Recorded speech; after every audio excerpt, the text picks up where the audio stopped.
Please open your Bibles to Genesis chapter 4.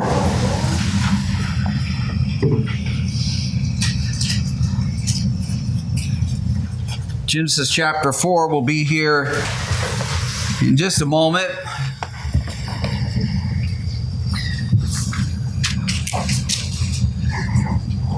So very good to see each and every one here. Appreciate your attendance with us today. If you have questions, feel free to ask us about that. We're an open book. We simply, as John said at the Lord's table, want to be a congregation that follows the New Testament without addition or subtraction. Simply do what the Lord's people back in the first century did under the guidance, instruction of the apostles and prophets. We encourage you to ask whatever questions there may be of the lesson, or if there are other Bible questions that you have. We'll be happy to talk to you, about this congregation, who we are, who the leadership is among the congregation, what type of work and activities that we do. We are simply an open book striving to uphold the Lord's cause in this area. In Genesis chapter 4, you remember we have the account of Cain and Abel here, the two sons of Adam and Eve, and we read here, beginning in verse 3, in the process of time it came to pass that Cain brought an offering of the fruit of the ground unto the Lord.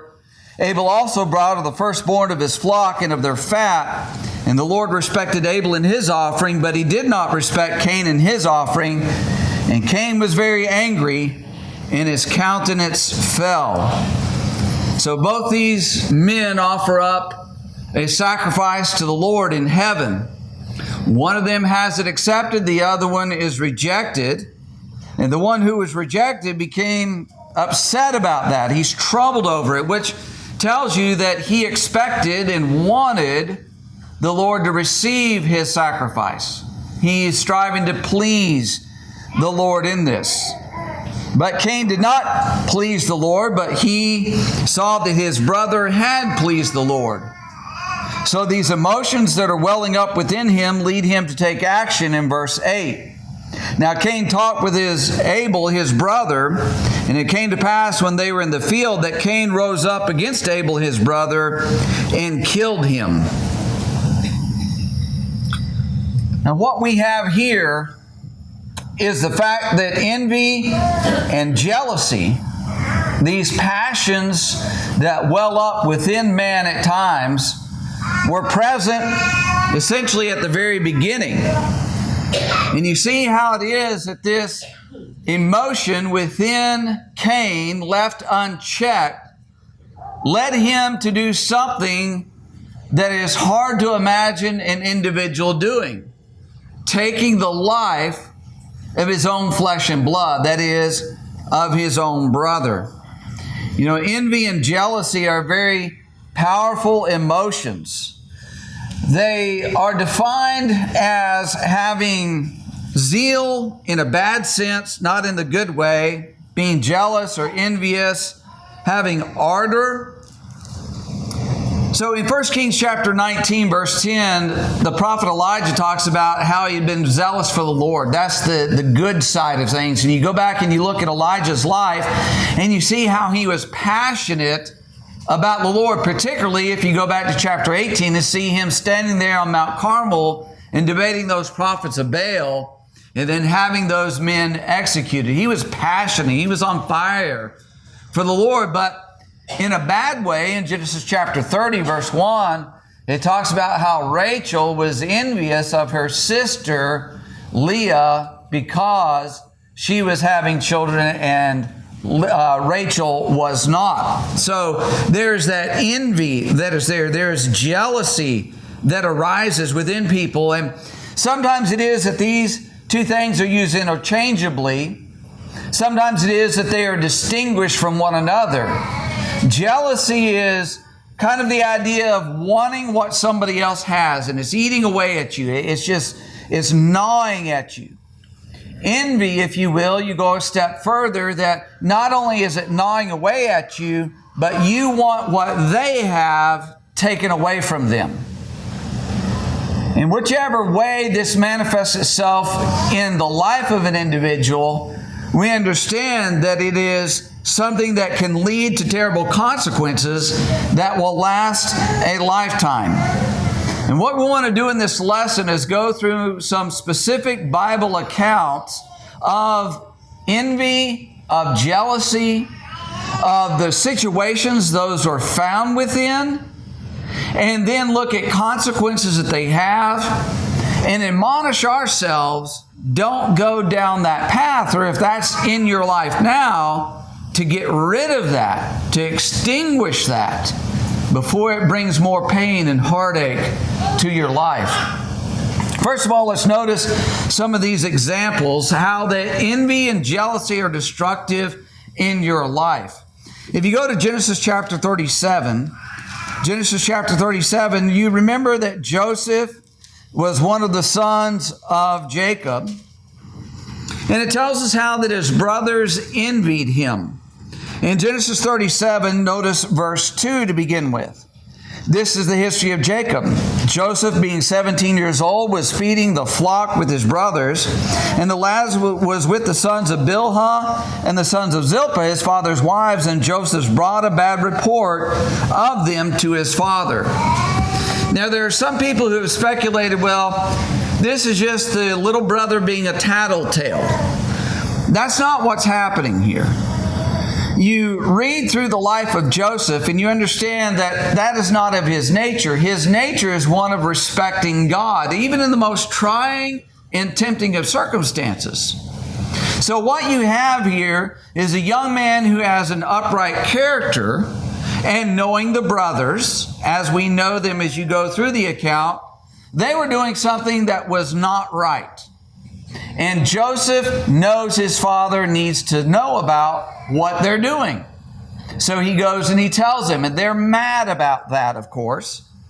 In verse 3, then we notice this. It says, now Israel loved Joseph more than all his children because he was the son of his old age. Also, he made him a tunic of many colors. So this was his favorite son. He showed preferential treatment toward him, including in making this coat of many colors. Now, this idea of the coat of many colors is not just maybe words that affirm that he loves him more or time he's spending around him, but as Joseph would wear that coat of many colors, it is something that is being put before his brothers on a continual basis. His father doesn't even have to be around for them to look at their brother and realize he's the favored son. So that troubled them and that bothered them about their brother.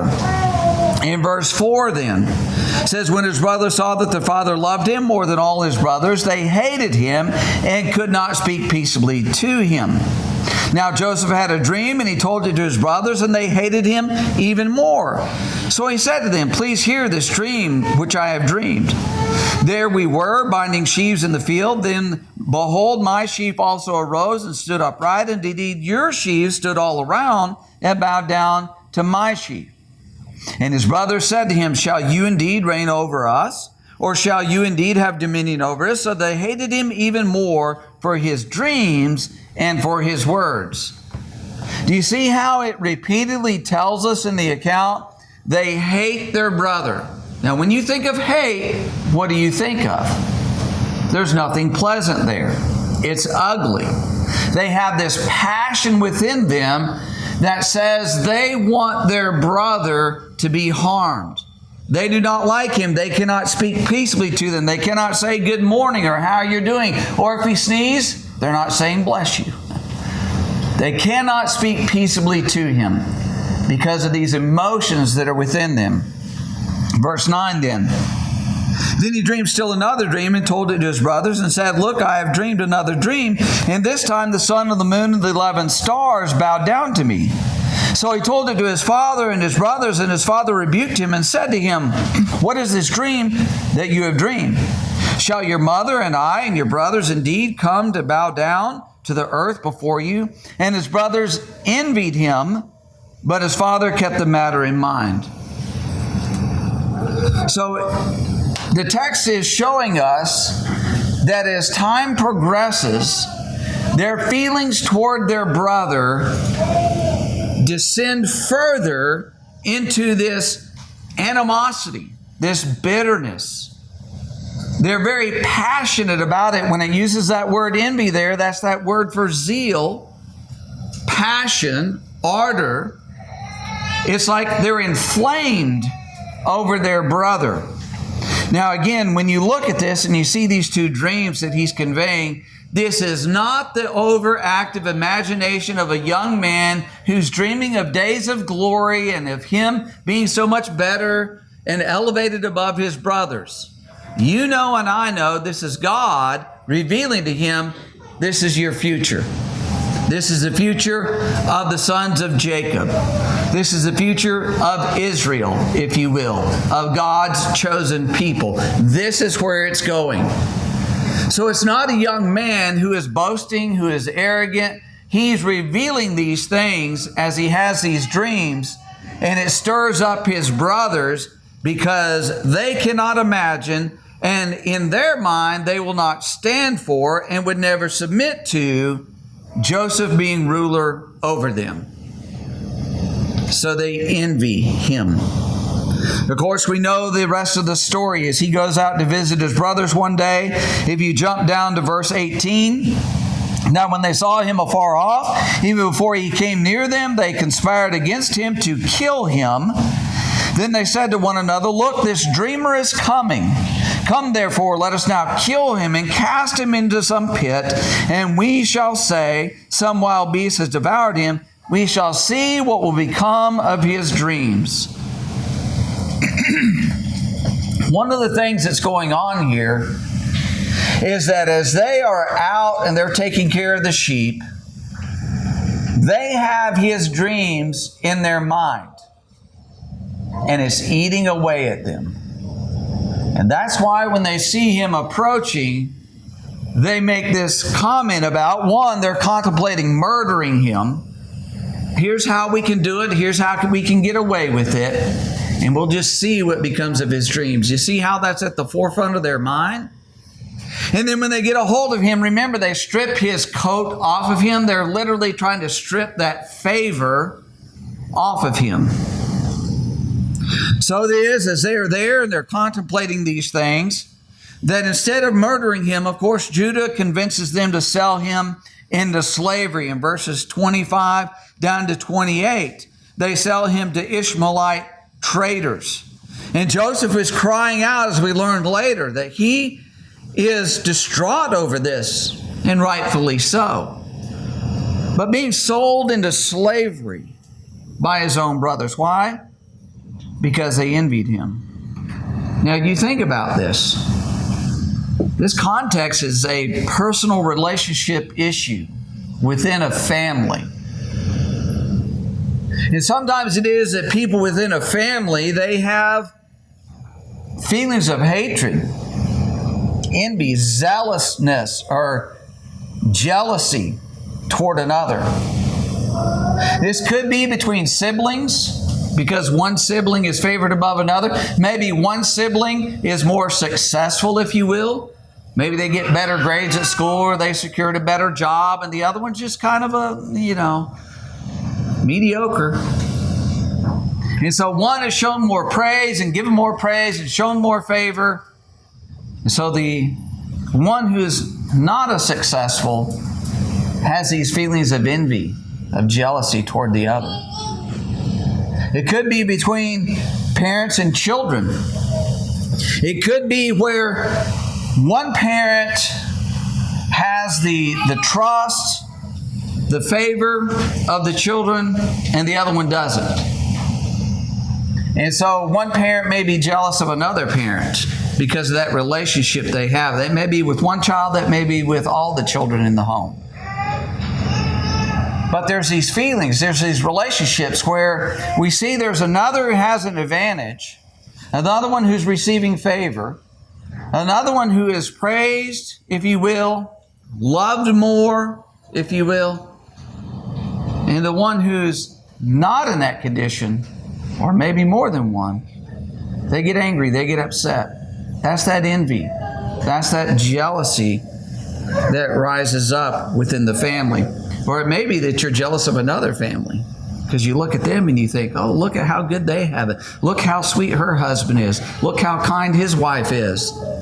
You become jealous of that family. Well, that's the kind of thing that's going on with Joseph and his brothers. And look where it led his brothers and their actions, their behavior, what they were ready and willing to do to murder their brother, sell him off into slavery. We also see within the Word of God how Moses and Aaron were envied by others. If you open up to Psalm 106, it's interesting. And we're going to also look at Numbers chapter 16 because that's where the account is originally given. But the psalmist, Psalm 106, verse 16 beginning, it says, when they envied Moses in the camp and Aaron, the saint of the Lord, the earth opened up and swallowed Dathan and covered the faction of Abiram. A fire was kindled in their company. The flame burned up the wicked. And so the psalmist reveals to us very clearly, very plainly, the reason that these people took this action against Moses and Aaron. In Numbers chapter 16, if you back up there, you can see there in verses 1 and 2 where it tells us that Korah, the son of Izhar, the son of Kohath, the son of Levi, with Dathan and Abiram, the sons of Eliab, and On, the son of Peleth, the sons of Reuben, took men, and they rose up before Moses with some of the children of Israel, 250 leaders of the congregation, representatives of the congregation, men of renown. So these men have envy, they have jealousy toward Moses and Aaron. What do? They form a faction against them. That it's the main leaders of this faction, Korah, Dathan, and Abiram. It also mentions On, the son of Peleth. But it seems Korah, Dathan, and Abiram are really the three main ones. But then there's these other 250 leaders in the congregation. And then they have a broader influence, as we're going to see. But it's the idea of they see Moses and Aaron as being leaders, and they gather a group of people to challenge that leadership. Verse 3, they gathered together against Moses and Aaron and said to them, you take too much upon yourselves, for all the congregation is holy, every one of them, and the Lord is among them. Why then do you exalt yourselves above the assembly of the Lord? Why are you the leaders? Why do you guys get to be at the top? Why do you two get to tell us how to live, what to do, where to go? Why is that? All of us are holy. All of us have a relationship with God. What makes you so special? So they're challenging Moses and Aaron in that leadership position. Notice in verse 8 as Moses is responding to them. Number 16, verse 8. Then Moses said to Korah, hear now, you sons of Levi. Is it a small thing to you that God, the God of Israel, has separated you from the congregation of Israel to bring you near to himself, to do the work of the tabernacle of the Lord, and to stand before the congregation and serve them, and that he has brought you near to himself, you and all your brethren, the sons of Levi, with you? And are you seeking the priesthood also? You remember how that the Lord had said that it would be Aaron who would serve as high priest, his son serve as priest, and a high priest would come from the descendants of Aaron. But then you have that broader tribe of Levi that would serve at the tabernacle. They would do various things in supporting that worship. And here Moses is pointing out to them, don't you see the blessings that God has given to you? In other words, Korah, Dathan, and Abiram, who are a part of the tribe of Levi, who are given that special duty by God to serve and carrying their instruments and doing various things for the tabernacle, for the worship of the people, before the people, exalted above other people, they're dismissing that blessing. The advantage that they had, the favor they had, the privilege they had among Israel, they're setting that aside and saying, we see Moses and Aaron, that's what we want. Why do you get to do that and we don't get to do it? Moses is putting that before them. Don't you see your blessing? And they didn't. They ignored that. They turned away from that. Notice in verse 12, it says, Moses sent to call Dathan and Abiram, sons of Eliab, but they said, we will not come up. Is it a small thing that you have brought us up out of land flowing with milk and honey, to kill us in the wilderness, that you should keep acting like a prince over us? Moreover, you have not brought us into a land flowing with milk and honey, nor given us inheritance of fields and vineyards. Will you put out the eyes of these men? We will not come up. So a couple of things in this. One, they're very proud and stubborn. Moses is calling them, hey, let's get this matter settled. And they're saying, no, we're not going to do that. We're going to stay in our tents. We're not listening to you. Just digging their heels in. And notice as they do that, what they're saying to Moses and Aaron. Look, you made promises, you haven't kept those. You know, and I know, you back up in Numbers chapter 13 and 14, the reason that happened is because the people were a bunch of cowards, filled with fear. Instead of going into land like God had told them, their spies came back, they complained about it, they sowed fear among the people, and that's why they didn't go into the land, not because of something Moses and Aaron did. And so they're hurling false accusations against them, complaints about their situation. And it wasn't the fault of Moses and Aaron. But that's what they're using because they envy them and they're trying to discredit them and tear them down. In verse 31 then, if you jump forward, it says, it came to pass as he finished speaking all these words, that the ground split apart under them, and the earth opened its mouth and swallowed them up with their households, and all the men with Korah and with all their goods. So they and all those with them went down alive into the pit. The earth closed over them, and they perished from among the assembly. Then all Israel who were around them fled at their cry, for they said, lest the earth swallow us up also. The envy of these men led them to being swallowed up by the earth, but it led their families, their wives, their children, to being swallowed up by the earth as well. Do you think they realized that when they went out that first occasion with that faction to challenge Moses and Aaron? Why do you guys get to lead us? No, they couldn't see that, but that's where it led them. They dug their heels in instead of yielding and accepting the Lord's will that Moses and Aaron would be the leaders of the congregation of Israel. In verse 35, the fire came out from the Lord and consumed the 250 men who were offering incense. So these leaders led this faction to destruction as well. And if you jump down a little bit further, verses 41 to 50, we won't read all of this, but the people of the congregation complained because of what had happened with Korah, Dathan, and Abiram, the 250 men who were killed. They're complaining about that, and a plague broke out. And Moses and Aaron in particular, barely were able to stop that plague. But they did. So you see what happens when you have this community, this organization, this congregation. And there are some within it who say, oh, why do you guys get to be the leaders? Well, the reason Moses and Aaron were leaders, that's what God laid out.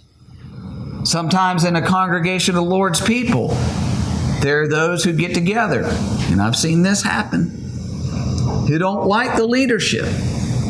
So they find reasons as to why those guys shouldn't be the leaders. And they'll nitpick at a little things. They'll turn the truth just a little, twist it just enough to get people to think, oh, there is a problem here. And gather that faction together and challenge that leadership. Well, leaders are in place because that's what God has laid forth. Elders and deacons within a congregation. But understand that there are organizations, not just the Lord's church, but there are organizations when people go to work.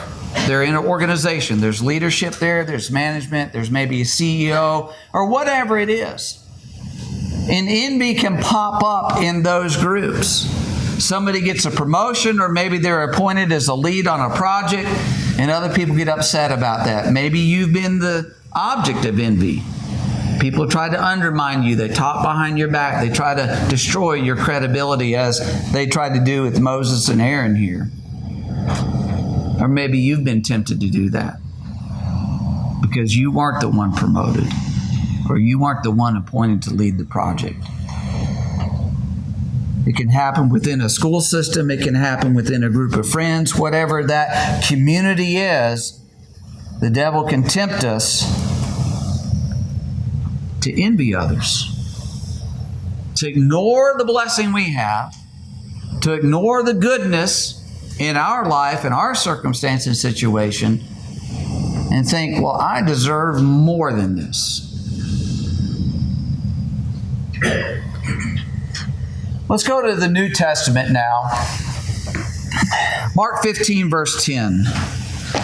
Mark 15, verse 10. And notice here in Mark chapter 15, verse 10, that as Jesus is brought before Pilate, Pilate has a very clear understanding of what this is all about. In Mark 15, verse 10, for he knew that the chief priests had handed him over because of envy. They envied the Lord. Now you wonder about this. Wait a second. If you know anything about the chief priests, you know anything about the Jewish leadership, you knew, number one, at least some of these men were sitting on that Sanhedrin council. They had power within Israel to make judgments and decisions. They were essentially the rulers of the people of Israel. There are certain limits that Rome would put on things like the death penalty, and so that's why they're taking Jesus here to try to get this as a state-sanctioned execution. But they were very free to rule that land. And these men are in that position. And these men are wealthy men. So why would these men envy an itinerant, homeless preacher from the backwoods of Galilee? Why would they envy him? Right? It's not about material things here. It's not about a position in an organization, if you will. That's not what this is about. This is about something else. They envied him and the influence that he had with the people. If you go to John chapter 12. John chapter 12. In John chapter 12, there's an interesting statement here made about Jesus by the Jewish leaders. In John chapter 12, notice verse 17 with me. Therefore, the people who were with him when he called Lazarus out of his tomb and raised from the dead bore witness. For this reason, the people also met him, because they heard that he had done this sign. The Pharisees therefore said among themselves, you see that you are accomplishing nothing. Look, the whole world has gone after him. They realize that the influence is leaving them and it's going to Jesus. Whereas they were the ones that people looked to and sought for religious answers and how to honor the law of Moses. And you had factions among the Jews, the Sadducees, Pharisees, and they competed in that. And they had their issues. But along comes Jesus that's not a part of any of that. And he's gaining influence with the people. A lot of influence. If you back up to John chapter 11, notice what is behind some of this and then what the high priest says. John chapter 11, verse 46 beginning, but some of them went away to the Pharisees and told them the things Jesus did. This is after the resurrection of Lazarus. That's being reported to the Jews. Verse 47, the chief priests and the Pharisees gathered a council and said, what shall we do? For this man works many signs. If we let him alone like this, everyone will believe in him, and the Romans will come and take away both our place and the nation. And one of them, Caiaphas, being high priest that year, said to them, "You know nothing at all, nor do you consider that it is expedient for us that one man should die for the people, and not the whole nation should perish." Now this he did not say on his own authority, but being high priest that year, he prophesied that Jesus would die for the nation, and not for that nation only, but also that he would gather together in one the children of God who were scattered abroad. Then from that day on they plotted to put him to death. They envied him, his influence, his impact. And so it is that they decided they were going to have him put to death. They wanted him murdered. Get rid of our problem here. Well, if you go over to Mark chapter 14, notice how they set this up. Now, there is one part of the trial that we already noted where they took Jesus before Pilate. And that was to get, of course, the Roman legal sanction to have him executed. And they made certain arguments before them, but they also needed to convince the people that Jesus needed to die. And in Mark 14, we want to notice here, what is it that they do to take to the people, the populace, to have Jesus executed, that they would be okay with it. In fact, not only okay with it, but they would cry out when he's on trial before Pilate, "Crucify him, crucify him." Why would they do that when he has this great amount of influence? Well, in Mark chapter 14, verse 55 beginning, it says, "Now the chief priests and all the council sought testimony against Jesus to put him to death, but found none, for many bore false witness against him, but their testimonies did not agree. Then some rose up and bore false witness against him, saying, 'We heard him say, I will destroy this temple made with hands, and within 3 days I will build another made without hands.' But not even then did their testimony agree. And the high priest stood up in the midst and asked Jesus, saying, 'Do you answer nothing? What is it these men testify against you?' But he kept silent and answered nothing. And again the high priest asked him, saying, 'Are you the Christ, the Son of the Blessed?' Jesus said, 'I am, and you will see the Son of Man coming at the right hand of the power and coming with the clouds of heaven.' Then the high priest tore his clothes and said, 'What further need do we have of witnesses? You have heard the blasphemy. What do you think?' And they all condemned him to be deserving of death." Now let's connect a few dots here real quick. They envy him and his influence. Why? Because in part, Lazarus had been raised from the dead, and many people believed in Jesus because they heard the witnesses of Lazarus' resurrection. When they heard that, they got together. Caiaphas says, "Don't you know it's better for one man to die?" They plotted to put him to death. Later, they see we're having no effect here.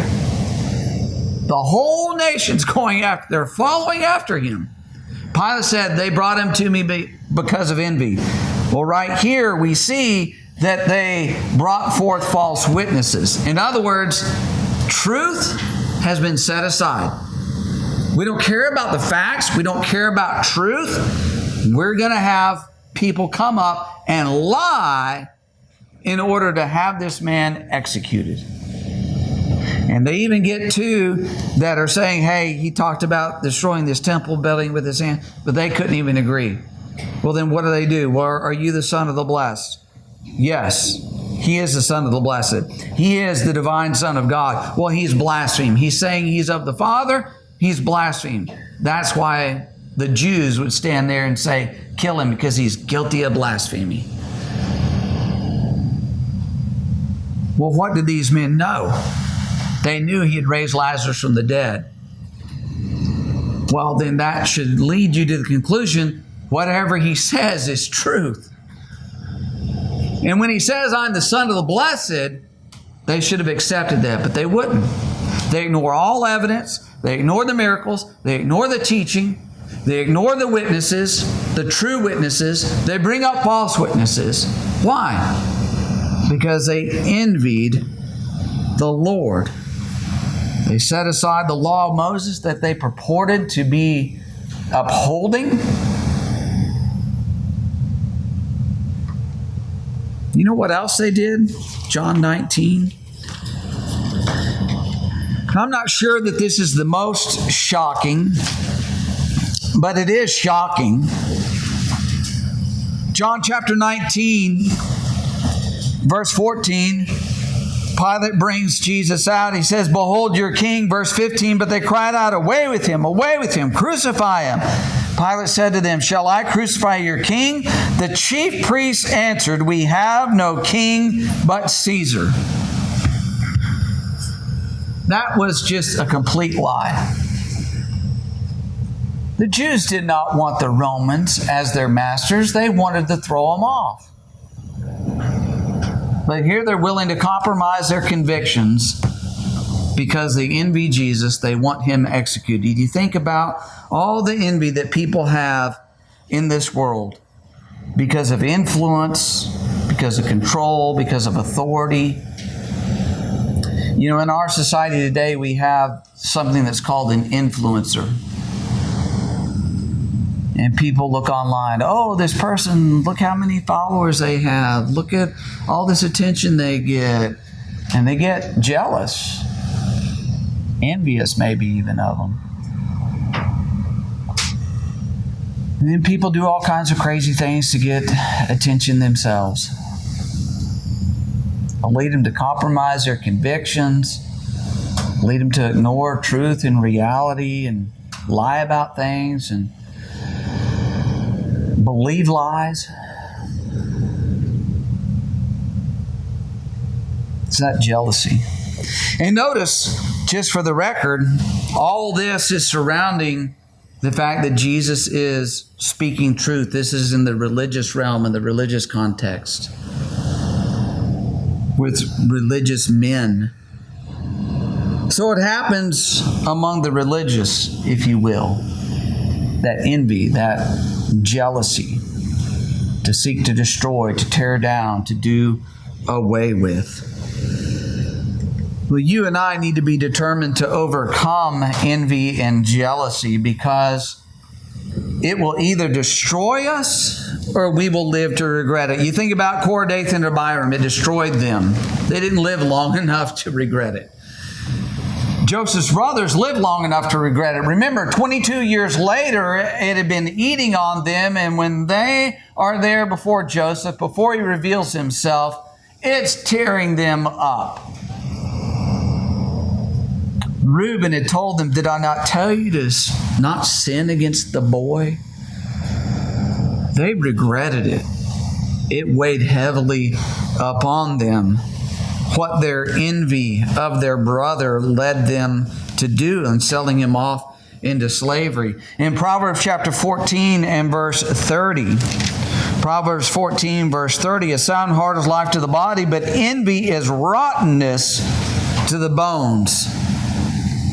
I used that phrase earlier, but you think about it, something eating away at you. That's that idea. It's just eating away and gnawing away at you. That jealousy you have of someone else, that advantage that they have, and oh, you just want it so bad. The envy, I just hate that they have it. I can't stand when somebody says something good to them or about them. Can't stand it when I see them, in their car, their fancy clothes. It just makes me so angry. I hate them. Envy, jealousy is rotting you out from the inside. If you go to the Song of Solomon, it's interesting. In this book about true love and passions, just notice what it says in the Song of Solomon 8, verse 6. Song of Solomon, chapter 8, verse 6.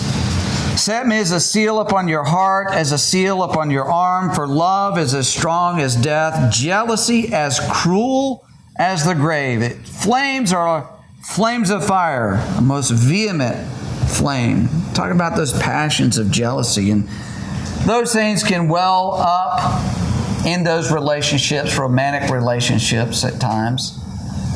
There's a proper amount of jealousy that a husband has for his wife and a wife has for her husband. That she's mine and he's mine and nobody else has a right to him. There's a proper amount of that, but sometimes those things get out of control and it goes way beyond what's healthy and rational and ends up leading people into sin, anger, and violence. Let's notice James chapter 3. James chapter 3. Understanding we have to subdue those passions of envy. James chapter 3. James chapter 3 and verse 13. Notice what James says here. Who is wise and understanding among you? Let him show by good conduct that his works are done in the meekness of wisdom. But if you have bitter envy and self-seeking in your hearts, do not boast and lie against the truth. This wisdom does not descend from above, but is earthly, sensual, demonic. For where envy and self-seeking exist, confusion and every evil thing are there. But the wisdom that is from above is first pure, then peaceable, gentle, willing to yield, full of mercy and good fruits, without partiality and without hypocrisy. Now the fruit of righteousness is sown in peace by those who make peace. So an admonition to have the right attitude, the right outlook. Because that bitter envy that he talks about there, the self-seeking, he says it's demonic in nature. And when we talk about demonic, we're not talking about, fairy tale and this is just somebody with a bad attitude. We're talking about Satan is your master. You're acting like the demons would act and did act. Remember 1 Timothy chapter 3, 1 Timothy 3, where Paul gives the qualifications for elders. And he says in 1 Timothy 3, verse 6, not a novice, lest being puffed up with pride, he fall into the same condemnation as the devil. What's the condemnation as the devil? Go to Jude. Go to the book of Jude in verse 6. Connect a couple of dots here. Jude, verse 6. And angels who did not keep their proper domain, but left their own abode, he is reserved in everlasting chains under darkness for the judgment of the great day. Well, you see what the Bible's talking about is that Satan was dissatisfied with where he was in the heavenly realm. And there were others that he influenced and led into rebellion. They were not willing to keep their proper domain. And that's where you get where Jesus talks about in Matthew 25, the devil and his angels. Or we know them better as demons in the New Testament that possessed various people. So the devil and his angels, what was their problem? They were puffed up. They thought, we want more. And that's why you see with James saying, look, this bitter envy and self-seeking, that's of Satan. That's his attitude. That's his actions. Don't go down that path. We are going to give an account for it. Sometimes we think, I just can't help myself to envy someone else. These passions within me, it's just the way that it is. Proverbs 23. Proverbs 23 verses 17 and 18 says, do not let your heart envy sinners, but be zealous for the fear of the Lord all the day. For surely there is a hereafter, and your hope will not be cut off. There's a hereafter. We are going to give an account for those passions, whether those passions are directed toward the Lord, the fear of the Lord and serving the Lord, or whether those passions, those emotions, those feelings, that fire within, directed toward others. I want what they have. I want their place. I want their position. I want their things. I don't like what they have. I want them destroyed. I want them torn down. We are going to give an account for that. And so we must learn contentment. We brought nothing into this world, we'll take nothing out. having food and clothing, Paul says in 1 Timothy 6. With these we ought to be content. So be content with our life, with God's dealings with us, trusting in Him to bless us, to strengthen us, to guide us. And what we need to do is learn to look at others and rejoice in their blessings. Rejoice in the good in their life. Even if that person is someone who has mistreated us, someone who we've been in competition with, we need to rejoice when true good happens to them in their life. And weep when bad things happen to them. I would just cite one example on that. Look at David, how he treated Saul. Treated him with great respect. And he wept upon Saul's death. If you will, open to number 843. 843. And let's think about the fact that we will spare ourselves of much anguish and mental suffering if we will avoid and put envy and jealousy out of our life. We will also not bring terrible consequences to the people we love the most and afflict them because of our uncontrolled passions and desires. So let us be determined that we're going to love the Lord and appreciate His goodness, His care in our lives, and let's turn to Him for the help and the strength we need. Let's spend time in His Word, finding a peace within Him, knowing He has loved us and He has provided a way for us to receive the greatest blessing of all, and no one can prevent it. And if everybody else has it, it doesn't affect us whatsoever. The forgiveness of our sins. He has sent His Son into this world to give His life for us. As we memorialize this morning, that body given on the cross, the blood that was shed, that allows us to stand pure and whole and clean before Him, that we can lay up treasures in heaven and receive that crown of life. And no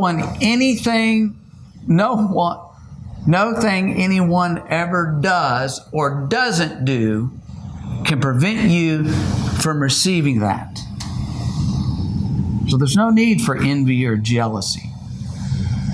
But give yourself over to the Lord and receive His mercy and forgiveness and find that strength and peace in this life and hope for the next. And so if you've never obeyed the gospel, we invite you to do that today. Confess your belief in Jesus as the Christ, the Son of God. Turn away from your sins and be ready to be immersed in water for the remission of your sins. We will assist you in that today. And as a child of God, if you have struggled with these emotions and passions, be determined to put those away from you, to realize those are corrosive in your life and the life of your family and everyone around you, and they will lead to no good whatsoever. So put those away. Seek the Lord's mercy and forgiveness, His strength to overcome. He'll provide it. If you need to come forward, you need to confess, you need to submit to the will of the Lord, please do so now as we stand and sing.